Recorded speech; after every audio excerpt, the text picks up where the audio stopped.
This is Lansing Project 2026 podcast. For the people, by the people, Lansing Project 2026 is a framework for building collective, local resilience that starts by meeting everyone's basic needs. Our vision counters the division and destruction of Project 2025 by bringing neighbors together to strengthen connections and structure that serve communities. Lansing Project 2026 is based on the shared belief that we can build the world we want to live in and thrive together. It starts here, it starts now. Join the movement. Hey, y'all, welcome back to Lansing Project 2026, where we explore building the future that we want to have together. We're here because 50% of our community in Lansing, Michigan lives below a threshold tracked by the United Way that establishes basic needs or the ability to meet basic needs. So we're here because there's work to be done. It's also a great way to fight fascism. And this is a community project. So we look forward to your comments in the chat or in the comment section of the podcast and your involvement in the community as we continue to build these aspects of ensuring our community has basic needs. And I want to throw a little appreciation out for the journalists, the software developers, the artists, the musicians, the people that are working with renewable energy that have stopped by in the past week because they saw something about Project 2026 and they want to figure out how to get involved. So let's keep that momentum going. This is decentralized. This isn't a Fledge thing. It's not a Jerry or Tanya thing. It is an us thing. And we'd love to hear your ideas and see if we can support you in any way, get them going. Or maybe you're supporting us and you've got some ideas that you can bring to the table that make us stronger in what we're doing. So, yeah. Jerry, why don't we start with, for people who may not know who you are, tell us a little bit about yourself. Well, my name is Jerry Norris. I'm with the Fledge, and I am born and raised in Lansing.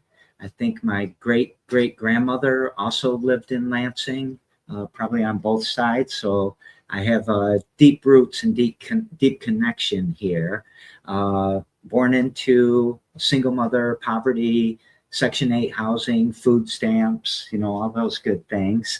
I have the belief or the dream that I wrestled my way out of that and went to U of M and got a degree in math and computers and statistics or whatever, and traveled around the world building software companies and building things for other communities.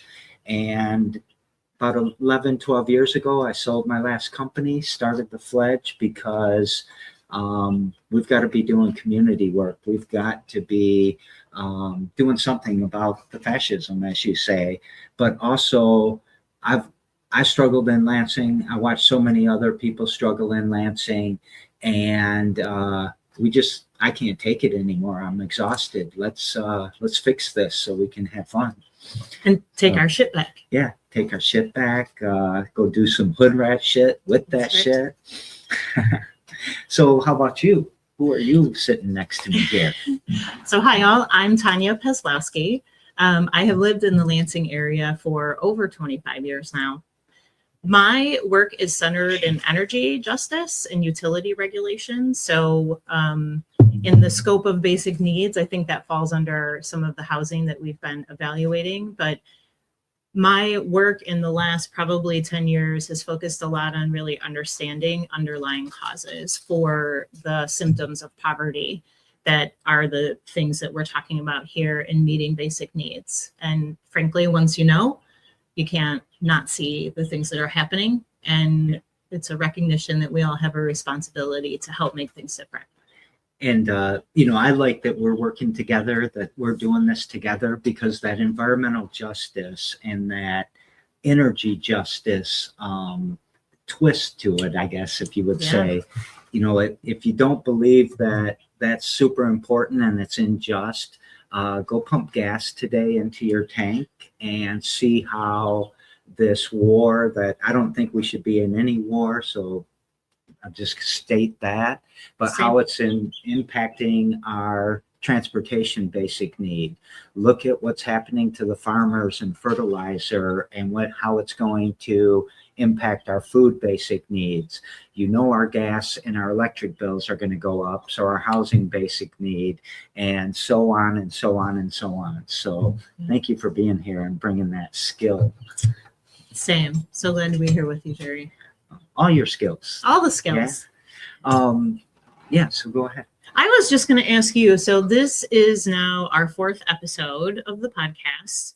We're still working out some of the kinks, but I wonder if you have any reflections, either like your own reflections, and then maybe you could share what you're hearing from the folks that do stop by to talk about this project. I think my own reflection is that this sometimes starts to feel so overwhelming of a project, and that, you know, we've got to be doing this every day. We keep joking about it, and we've got to get more organized. We've got to get more happening. And I just, it reminds me of Jorge Borges, is a philosopher.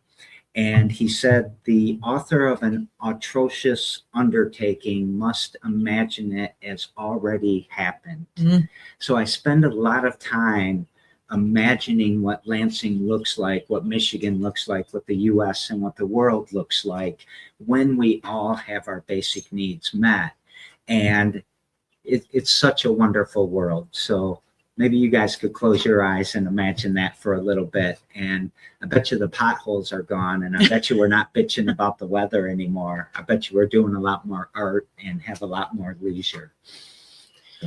That vision, Jerry, is such a really important, I think, component. And folks that I talk to who are distraught by everything that's happening in the world often are overwhelmed. And I think this vision that we're talking about allows for concrete actions, right? Mm-hmm.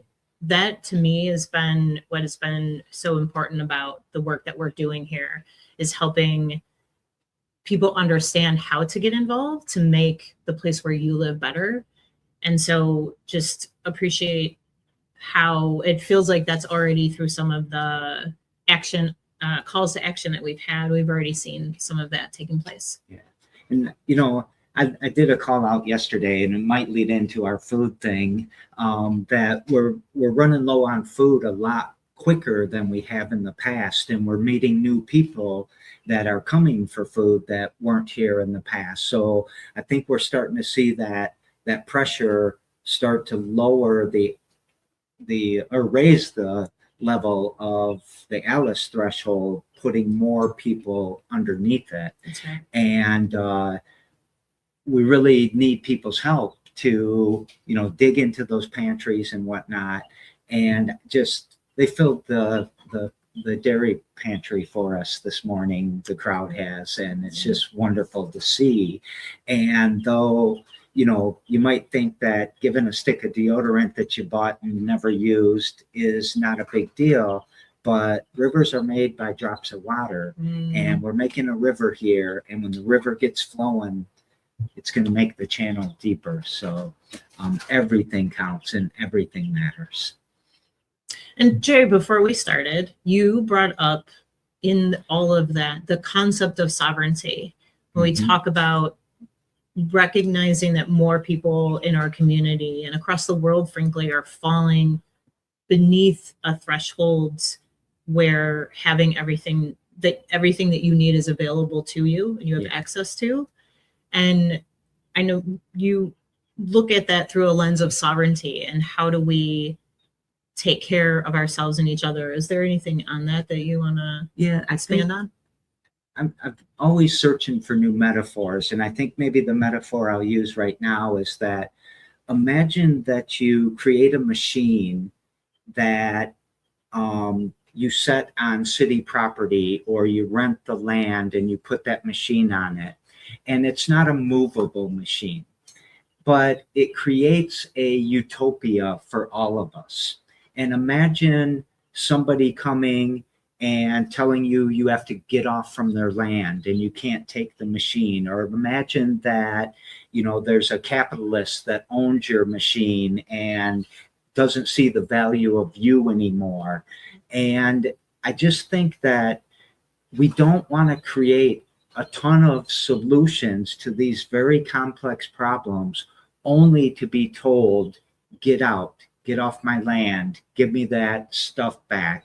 So sovereignty to me means you've got choices, you've got the ability to own the means of production for our basic needs. And if we do that, then the hand that feeds us won't be the hand that starves us.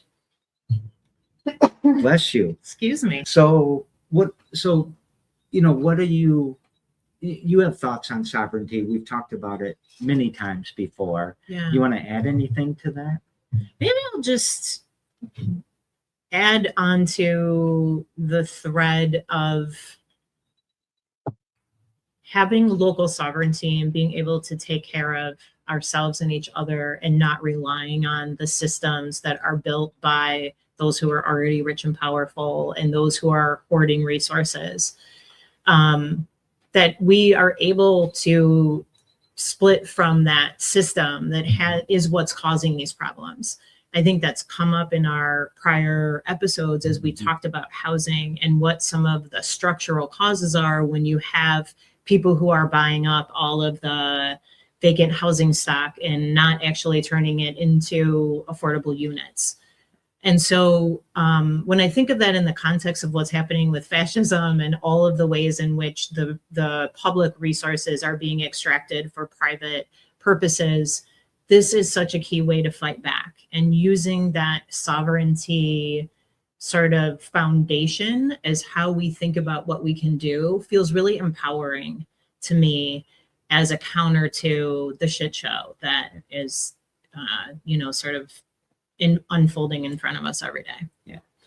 I think we've given a lot of good examples of things you can do that are free. A smile is free, dignity is free, that you can go out and do today. So yeah, I guess your question was, what am I learning? How am I feeling? What my feedback that I'm getting is quite amazing. Maybe not our podcast skills or what they're talking about, but the guests that we've had, the topics that we're covering, and the way we're looking at how we can respond to Project 2025 or just the ongoing oppression that capitalism's been doing to people for 40, 50, 2,000 years.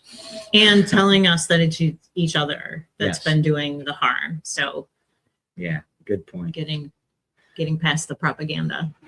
So should we move into our subject? Yeah, let's do it. What are we going to talk about today, Jerry? Well, we're going to talk about food. And I think that, sovereignty goes hand in hand with that one very much. And I think I want to clarify a couple terms and then ask you a question about it, if you don't mind. Great. We are going to, we'll use the term food insecurity, and that's for people who don't have food readily available to them. But we're going to change the language. A lot of you will think of food desert as being a place where people don't have easy access to food. But we want to use the word apartheid instead of desert. We want to say that it is a food apartheid. And I think it's a very good distinction because deserts are natural and apartheids are more man-made. They're structural and human-made. Human-made. I'm sorry. You can correct me. These words.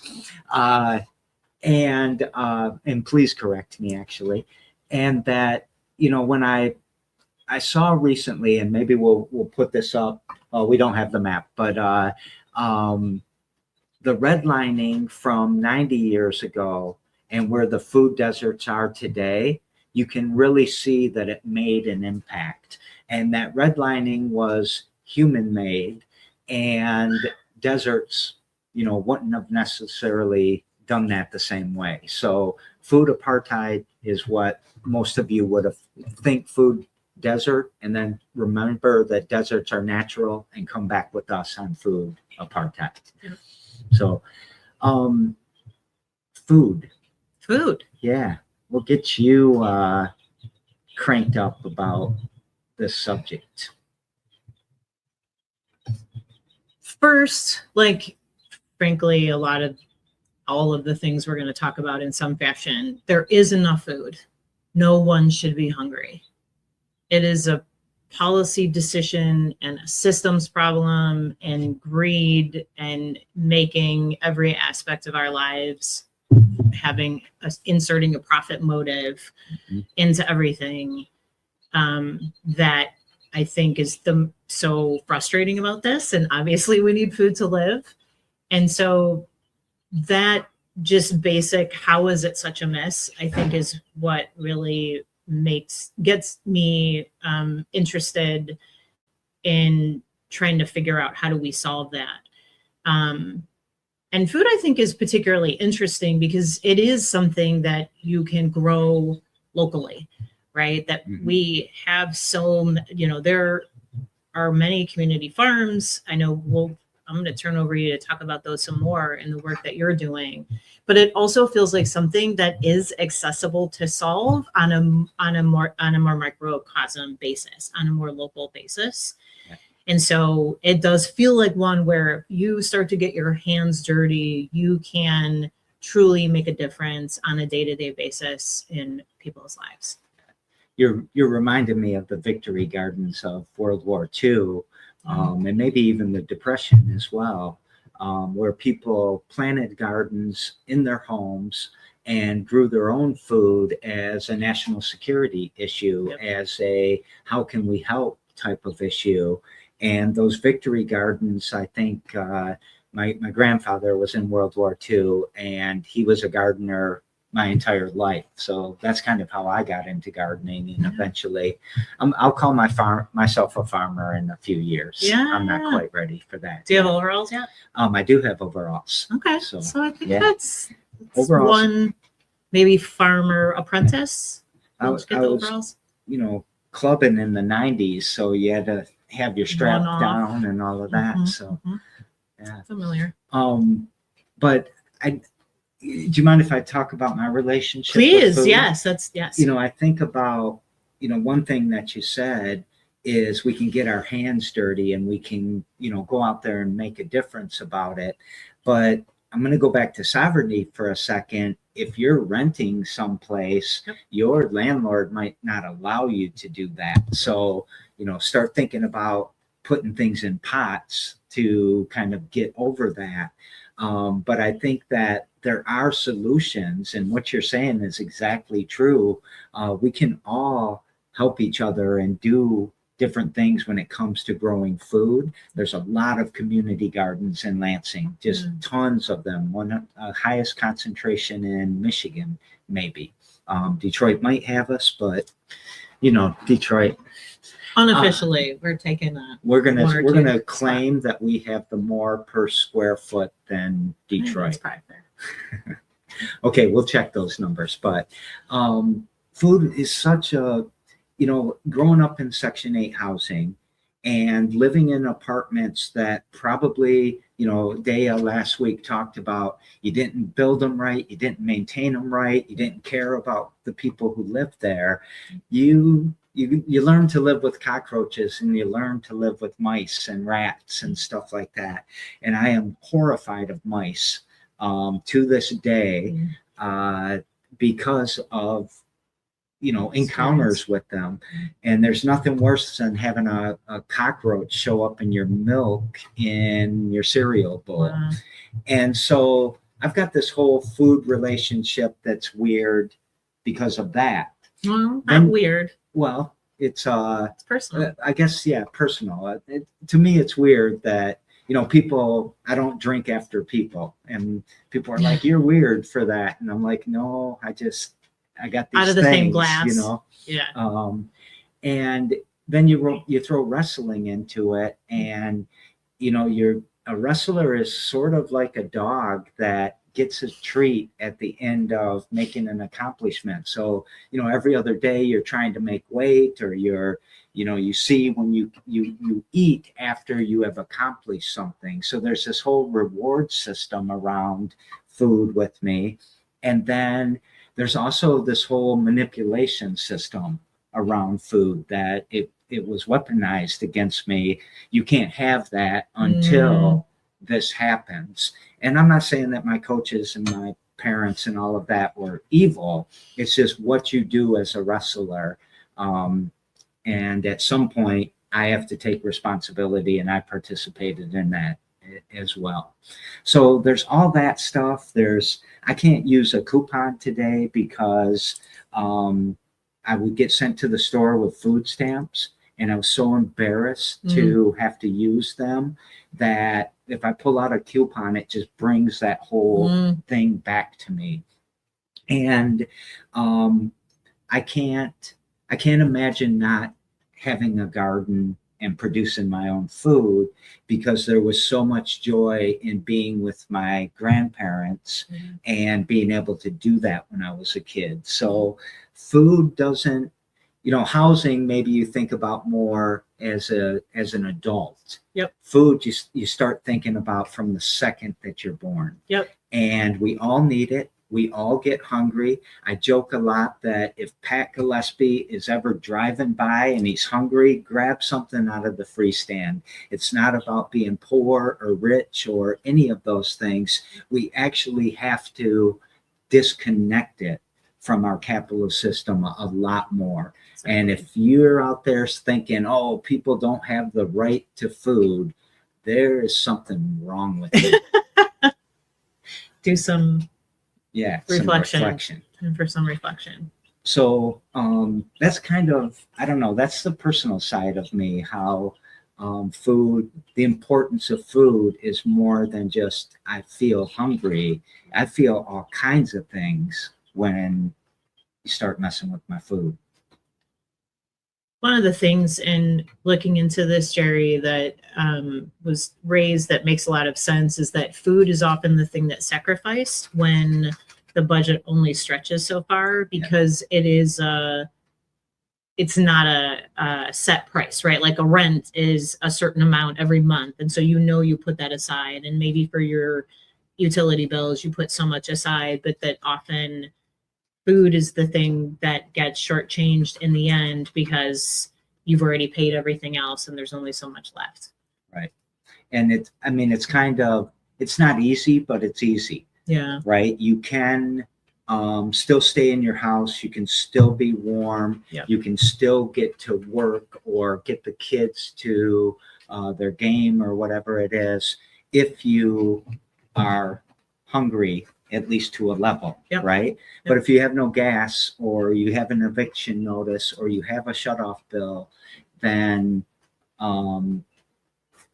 you can't ignore that, or else you're going to lose all your food because it's in the fridge that just got shut off. Yep.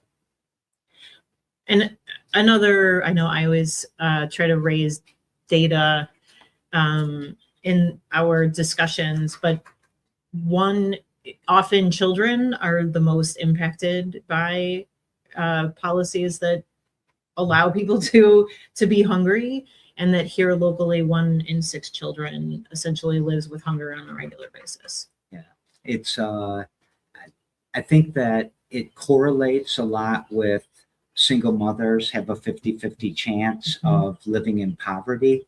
I think it correlates a lot with I think there's a phenomenon that happens to parents because their kids say they're hungry all the time. True. And so it almost starts to be just noise, or almost like your olfactory turning it off and having that.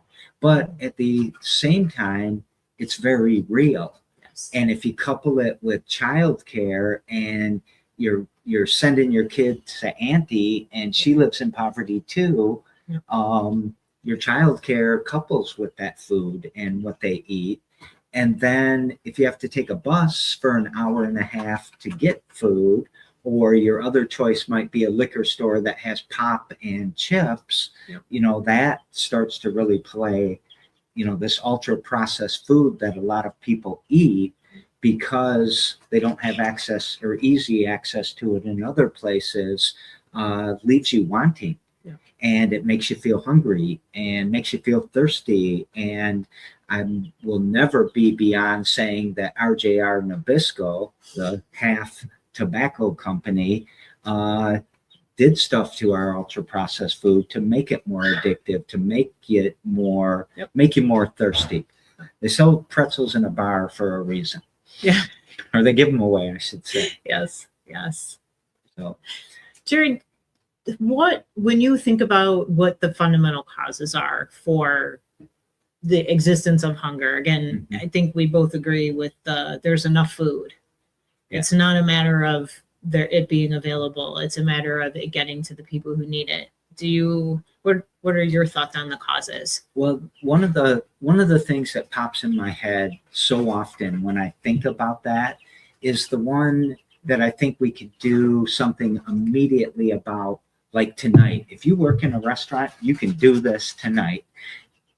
Nearly, I think it's 30%. I don't know if I get these numbers wrong because they're so big to me, Yeah. but I think it's 30% of the food that we produce gets wasted. Mhm. So it goes into a trash can, it goes into compost, hopefully, whatever it is. And what I really love about industry people, and I'm talking about the food industry, the bars, whatever, is that their manager might say, throw all that away, but a lot of them will pack it up in to-go boxes and bring it to our free stand or bring it to other free stands now. Yep. And I just love y'all for doing that. It feels kind of punk rock. It's rescuing food. It's Yeah. feeding unhoused people that might not be able to get here in the middle of the day or, Yep. Whatever it is. And so I think about food waste a lot. Yeah. I also think that I think about the food apartheids that are around and how it's not easy to get on a bus and go grocery shopping. You can say, well, Meyer is only 2 miles away or even 5 blocks away.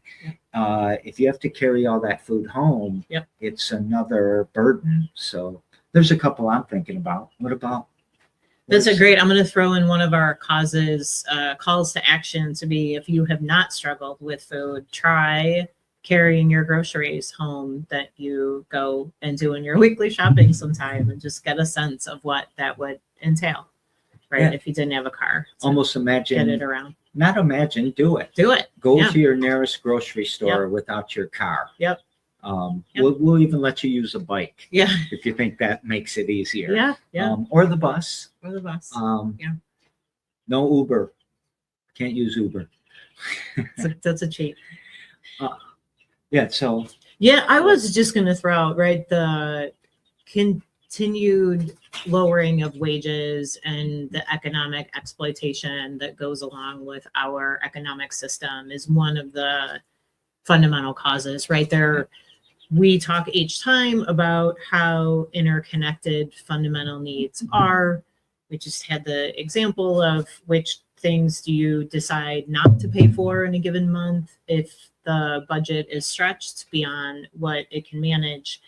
But it's also the fact that more and more people are working for things not even close to living wages and having to work multiple jobs in order just to try to put the basic needs there, while, as we know, the folks who are at the top of these companies are continuing to increase their wealth, right? The continued wealth disparity is, and I know that isn't something that we can fix overnight, but it's important that we are aware of who's benefiting from that exploitation that then falls on us either directly or fall on us as society, because folks need food stamps in order to feed their family because they're only being paid $7.50 an hour or $7.25 an hour. Which I also have no shame of shaming a corporation. Yeah. So I think that Walmart is probably one of the best examples. Yep. Where they are the largest corporation in the country, as far as the number of their employees that use SNAP right. benefits and other services from the government, I Yep. guess you would say. Yep. And that is, they're the real welfare queen. They're the corporate Exactly. welfare where they are seeing an opportunity. Hey, these guys won't be hungry when they come to work because they can get SNAP benefits. Let's pay them less than a living wage. Yep. And that makes me think, and I know this is impossible because I still have to do it once in a while, but why are we shopping at Walmart? Well, it's a cycle, right? We're Yep. shopping at Walmart because we can't afford to shop at the food co-op. Yep. So we're being pushed into these places. Yep. And we're just exploiting each other, ourselves and each other. Yep. So that's one thing I think about. I will add to that. I think you have the there's a dominant narrative in the United States around people who don't have what they need, that somehow it's a character flaw or a failure. I know we talked about this in terms of housing. It comes up in all of these different aspects of meeting basic needs, because as you're noting, there's so much historic policy oppression that continues to this day and is reflected in every one of these basic needs, that I think we often as a culture pretend is something in the past, when some of it happens directly because that's the racist society we live in, but in many ways it is those things just carry forward for those communities who faced those oppressive policies 50 years ago or 90 years ago. Yeah. And that people want to overlook that, but they're a critical part of why some of these things continue, because of that bullshit. Other people let themselves off the hook because they say there's something wrong with them. Yeah. And I think that, you can say that about the poverty traps too, right? Yes. Like, well, if you don't want to spend all that money on interest, then don't use a payday loan. Yeah. But a payday loan is necessary if your bill is getting shut off today. Yep. And you'll say, well, just call them. And at some point you just call them and they quit listening to you, right? Yep. And so then you do that payday loan, or you pay an extra fee. You lose all the food in your fridge, or you do that payday loan. And you can say that even about, you can't be above the Alice threshold and survive in Lansing if you don't, I'm sorry, if you're below the Alice threshold, you are going to have a side hustle to survive. And side hustles don't pay every other Friday. They pay $5 to $10 a day, right? Whether it's picking up cans or watching someone's kid or cutting someone's hair, it's not a steady stream of money. So go to the grocery store and buy in bulk, or go to one of our quality dairies or liquor stores or whatever and buy at an inflated price, because when you look at the total cost, getting to that store and back, if you factor that in, each time it's cheaper to be at a convenience store than to go to a grocery store. Yeah. So a poverty trap. One of the cooler things that I've been involved in my work is there's a poverty simulation. It's actually a big kit that was created by one of the community action agencies in Missouri. And it actually assigns you a role as part of a family that's living in poverty. And you go through they're 15-minute weeks, but you are presented with the types of decisions that people need to make. And what do you pay first? Or do you go get the payday loan because that solves a problem over here, even though it is more expensive? And it is so impactful to people who participate in that experience to really understand the thing that you're talking about, Jerry, of just some of those things that on the surface people are criticized for, but are extremely logical when you look at the reality that they're dealing with. Yeah. Maybe we need to coordinate a few of those around the community. Yes. Yeah. And I think Yeah. some of you have. So good, Some kudos to everybody who has Yeah. done that already. And quick call to action. If you are interested in starting something like that, we got the space and sometimes we have the time. Let's get it coordinated. Woo. So, there's a lot we can do about food here, right? Yeah. And I think some of it is low hanging fruit. Pun, pun, pun. But it's. I like to talk a little bit about how could we. What do we need our legislators to do? What's the call to action for city council? What's the call to action for our state government? And again, up at the higher level, he'll just tell us what it's going to do, and it's going to be huge, and it's going to be great, I'm sure.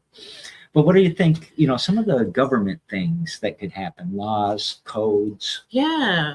One of the things that, from my understanding, has been really impactful that was a legislative decision was to offer free school lunches. Mm-hmm. So there's free breakfast actually and lunches in schools in the state of Michigan. And just between that's a policy to just make sure everybody who might be hungry has access to whatever they want.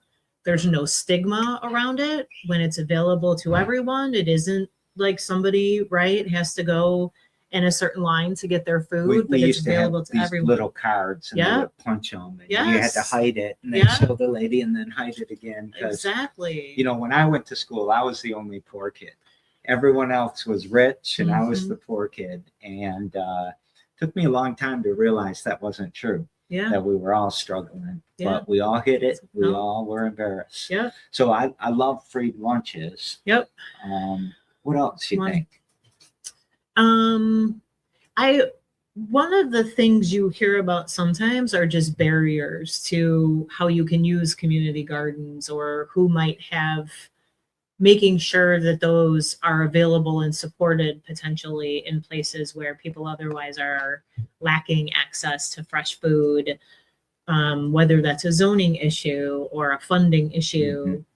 But would hope that our policymakers are thinking of it from that sovereignty standpoint of how do we support the things that are offering long-term benefits to people. Yeah. What do you think? Well, I think it's important to point out, like what you're talking about. I think a lot of people miss, or one of the things that it reminds me, at least, I don't know if you're talking about it directly or not, rural poverty. Mm-hmm. There used to be grocery stores out in, small towns in these areas and all of that. And, as the big kind of mega, the Walmarts and the Sam's Clubs and the Costco's come around, those grocery stores that depended on, the people coming and being able to frequent them, it just isn't happening anymore, because if you're sort of well off, you got a car, you can drive to the Costco or whatever.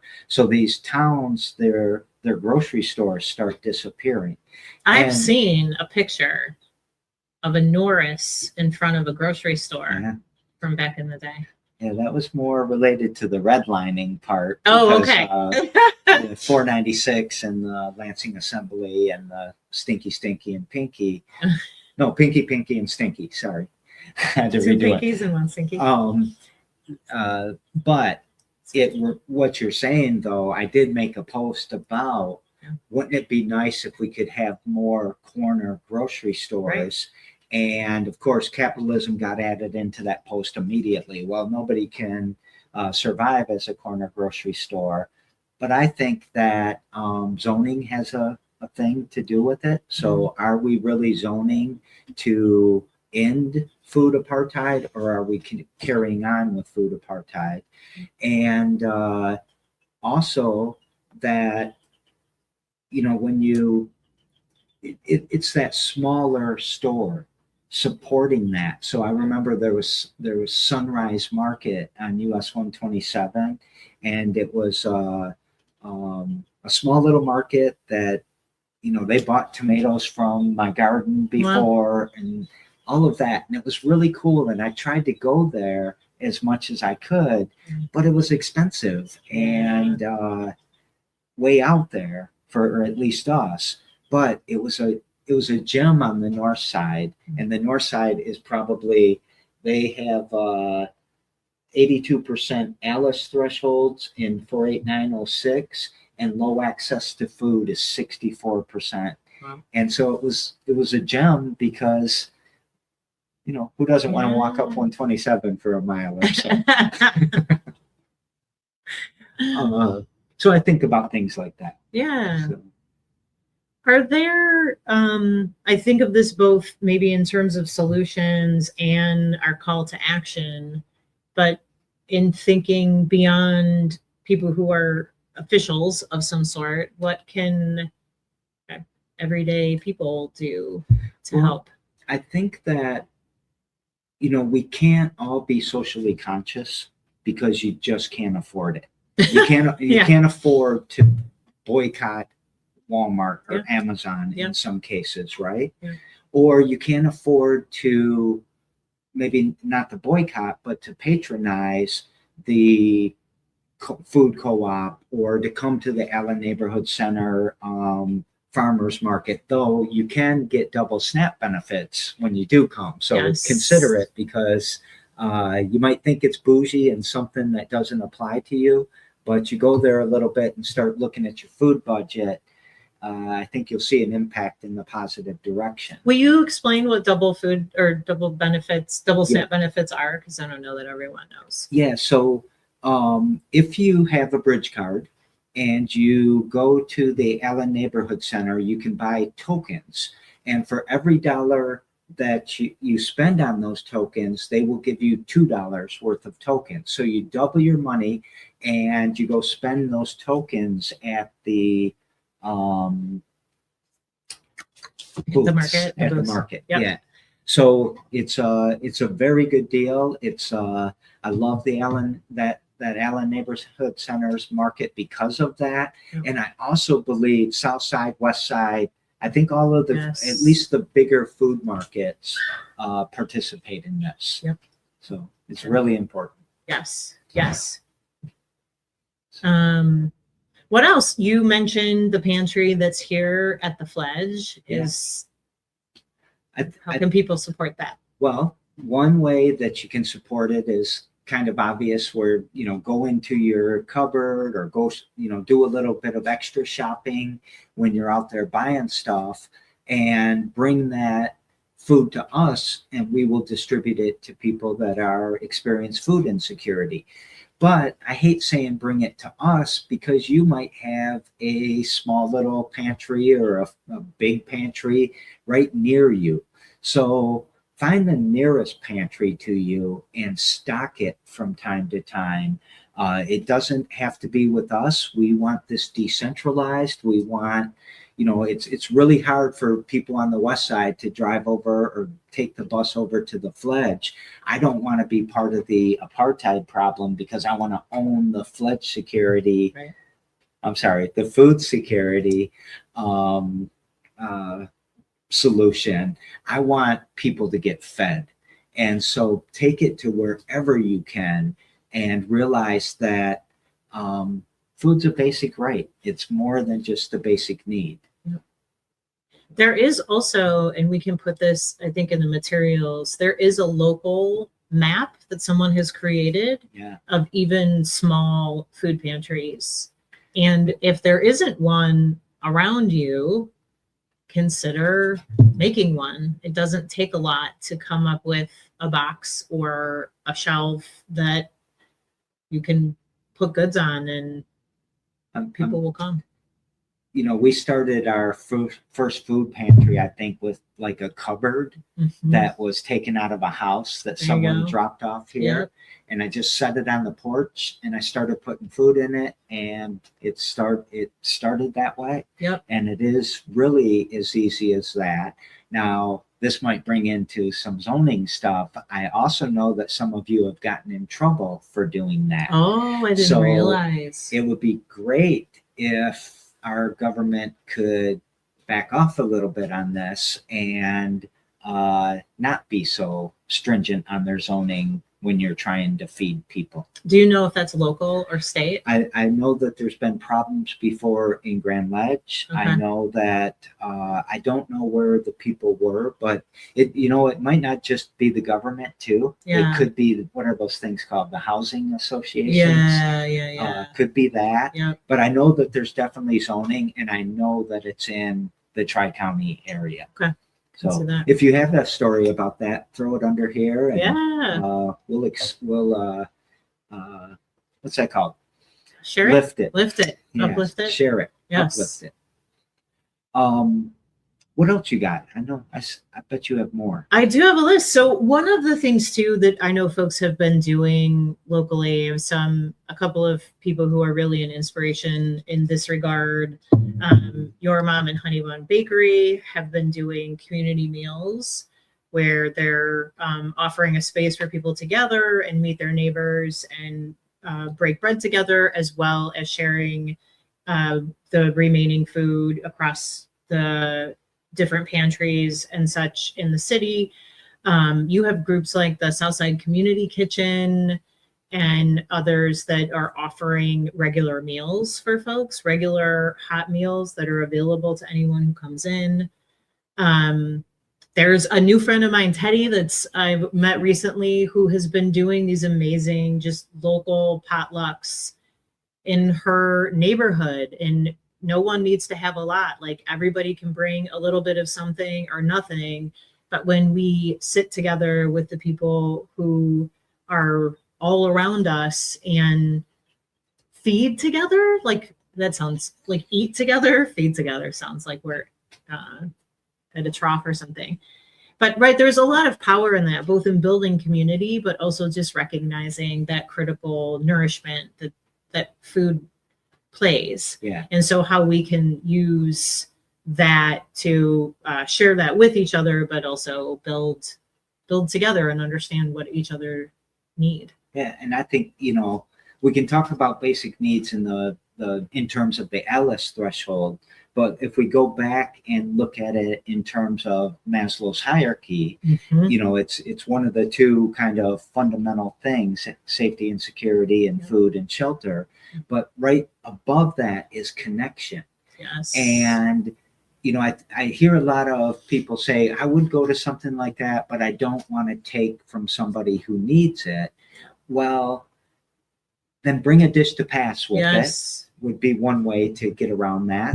The second way to get around that is to think about it's more than just the food. It is the meal, and it is connection, and it's dignity, and it's I didn't like being the only poor kid in my elementary school, but when we started talking about it, we started realizing that we have a lot more of the same struggles than I thought we did, and that starts to really we're all in this together.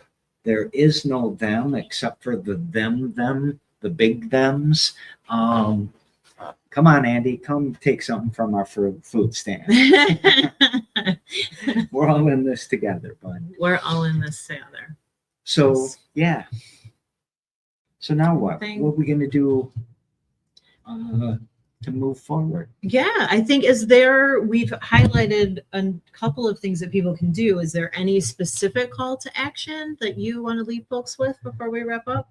I think that it's, get stuff out of your pantry and take it to a free pantry, or bring it here, whatever. Yeah. But the other thing is, I think it's your call to action, but I want to reiterate, is get your hands dirty. It is so liberating to eat your own food. Yes. But it's also, from getting dirt under your fingernails, which improves your gut health, to being out there with nature, maybe being with somebody you love out in nature. It's so good for your mental health, and the food you eat is good for your physical health. And it's those small little investments in yourself, in the community, that can take hold and start to make a difference. Yes. Don't be afraid. Just do something. Yeah. There's something for everybody. So we good on food for a second? I think so. Would love to hear what other folks have to say. Yeah. There's lots of ideas. Yep. If you've got a pantry that you don't think is being used enough and you Yep. want us to promote it, please let us know.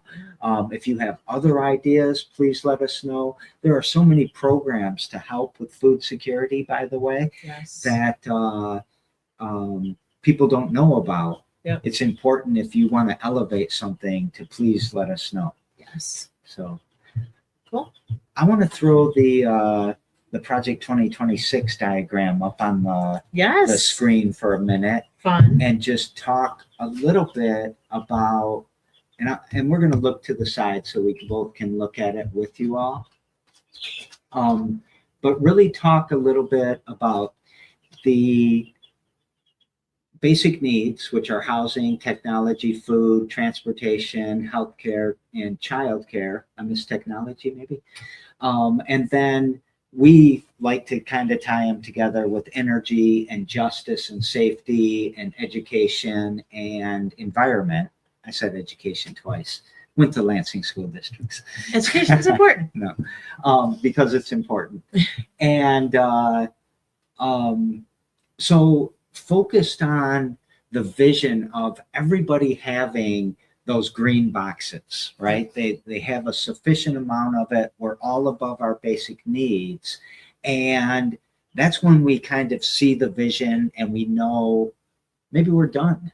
I don't know that there's a done ever in this work, No. but if that happens, that is, we need a new mission, I guess. Yes. And surrounding that, though, we don't want to solve problems that people can take from us. So that's where the sovereignty starts to come in. We want to have an impact on our government. That's where the create a true democracy comes in. We want to, because we just talked about it, we've got to change zoning. We've got to change things like that. We want to decentralize stuff because you can't drive to the center hub of everything. And that applies to so many things. Basic needs as a human right and radical inclusion, they kind of go together. But how you could not have empathy for 1 out of 6 kids that are hungry, how you cannot have empathy for almost anybody that is hungry and just trying to survive. And so as I look at all the solutions and the calls to action and all of that, we've got to start looking at like the fundamental environment or systems that we are trapped in. And, I think, we talk about housing and the mod pods, and a huge percentage of it is going to be spent on public safety and policing. Yep. There must be a better way to do it than just carry a stick around and tell people to get back where they belong. And, these systems that are failing, they don't fail everybody. And sometimes the people that they're not failing are the most vulnerable. So I like to say, we can't burn down all the systems because then grandma won't get her medicine and grandma needs her medicine. So, but we can create our own systems and figure out different ways to do it and kind of starve those failing systems so that they don't need to exist anymore. They're invasive species.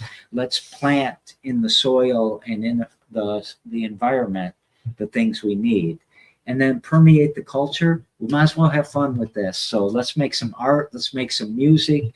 We're going to have a call to action to probably show up on Saturday for the No Kings protest, no matter where you are in the world. I'm sure there's going to be, or in the US. Yep. So stuff like that. So we just want to put this diagram out there so you kind of start to see, a less hand-drawn sloppy one and a more corporate, fixed up one, more corporate one. Looks corporate. The next slide will be, but kind of how we're trying to fit this all together and why, the different things are important and why a holistic view of this system is so important, because we got a lot of work to do. We got a lot of work to do in all these different spaces. Don't get overwhelmed with it, because all you got to do is go look in your pantry, find one thing and take it a block away or something like that. Yes. Awesome. Is there anything on the call to action schedule Well, that's there's coming up, or we've got things like the city council. I put the HRCS recurring meetings. We'll have rent is too damn high projected out okay? into the future. That's basically every other week. So there was one a couple days ago. The next one will be 10, 15 days from now. Yep. So those will be on there. Those are on there.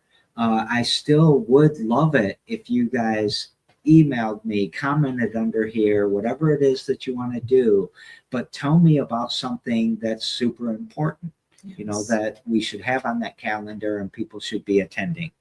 I think talking to your ward council people, let me know when all those meetings are. We'll get them out there. Dana told us about hers that she had earlier this week. Yep. So what about you? Cool. You got anything that you think people should be doing? Just that idea of learn who maybe is growing food in your area if it isn't your thing. But if you have not dabbled even in growing a plant in a pot that produces food, whether it's like cherry tomatoes, if you've not had the experience, please try it out. We'll get you seeds here. It's a place you can. We will get you seeds, We'll dirt, get you all the pot, stuff.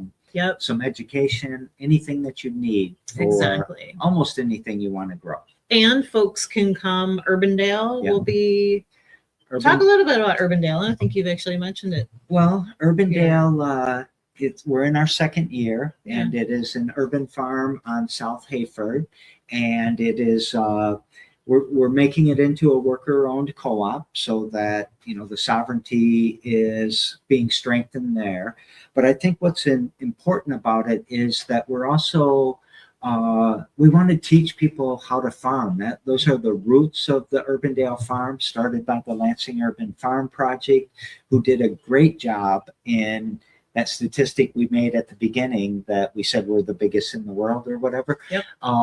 They really made that happen for a long time. So come learn about that. Come get your hands dirty. We will trade you food for labor at almost any time. And I have to give a shout out to the Garden Project, the Hunter Park, the Allen Neighborhood Center, the Lansing Area Food Bank, because of what they're doing with the Garden Project. Start looking for the seed giveaways that are happening. Yep. Urbandale joined the Farm Hub in Hunter Park. So Yes. that's really cool to us. There are a lot of amazing people in this gardening and farming community, and it's not all you see those signs of somebody bent over doing gardening. It's not like that anymore. It's a lot of different diverse people, even cool thug hard people like me. The thug gardener set. Thug gardener set. All right. So love it. Yeah, that's just reinforcing the gardening has the benefit of fresh and nutritious food, but it also, you said earlier, Jerry, the wellness that comes with being outdoors and a peace of mind of getting your hands dirty and watching something cultivate and grow, and like all of that can, I think, also be help of alleviating the weight of just the shit that is going on out there. So urge everyone to try it out if you haven't. Deep breaths outside where your hands are dirty. Yeah. Nothing better. Yes. Love it. All right. We will put links to our show up calendar. We will put links to our speak up calendar, or our speak up contacts. Yes. We have we're starting a worker-owned collective around investigative journalism that's bringing some really cool software into the mix. So there's a link to the Rhinoceros out there for you to read some of the things if you want to follow the money on certain stuff. I would definitely, if you're interested in how city council behaves the way it behaves, go read some of those articles and watch that flow of money and watch how people vote. And yeah, I won't ruin a surprise that we have growing, but we're going to have some fun with on how we try to predict what's going to happen with certain projects. So, All right. anything more? That's it for me. All right. Thank you all that are out there helping. Thank you all for, just considering listening to us. We hope that you can find a way to help others, help yourself, help us, whatever it is. But we all need to help, and we all need help. So might as well get out there and get your karma raised. And quick shout out to Lanier. Quick shout out to B. Quick shout out to anybody who might be helping us with this project. Love you a lot. And the community, we don't do this because we don't love you. We do it because we do love you. So Yes. you can take us out with a peace out or anything like that. Deuces. Love y'all. See ya. Everybody.